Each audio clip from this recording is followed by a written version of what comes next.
बदकिस्मती जो अहिड़ी सूरत हाल पैदा थी पई आहे न त शरीयत ऐं तसवुफ़ हिक ई सच जा ॿ रुख़ आहिनि। तसवुफ़ सादगी, पाण ते ज़ाब्ते ऐं तनक़ीद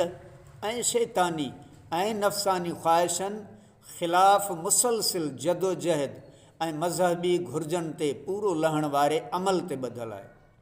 जंहिंखे कंहिं बि तौरु शरीयत खां धार करे ॾिसणु मुनासिब न थींदो, पर पोइ बि तसवुफ़ ऐं शरीयत खे हिक ॿिए ख़िलाफ़ करे पेश कयो वेंदो रहियो आहे।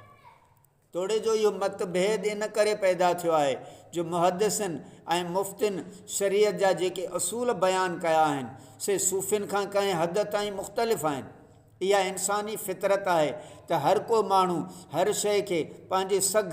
तजज़िये, बर्दाश्त ऐं तरीक़ेकार जे हिसाब सां ॾिसंदो आहे ऐं उन में फ़र्क़ु हुजण का नई ॻाल्हि बि कान्हे। आलिमनि, मुहद्दिसिन ऐं मुफ़स्सिर क़ुरान शरीफ़ ऐं सुन्नत जी तशरीह ते केतिरा ई किताब लिखिया आहिनि, पर हू कंहिं तौरु जदीद दौर जी तक़ाज़ा खे नज़र में न रखी सघिया आहिनि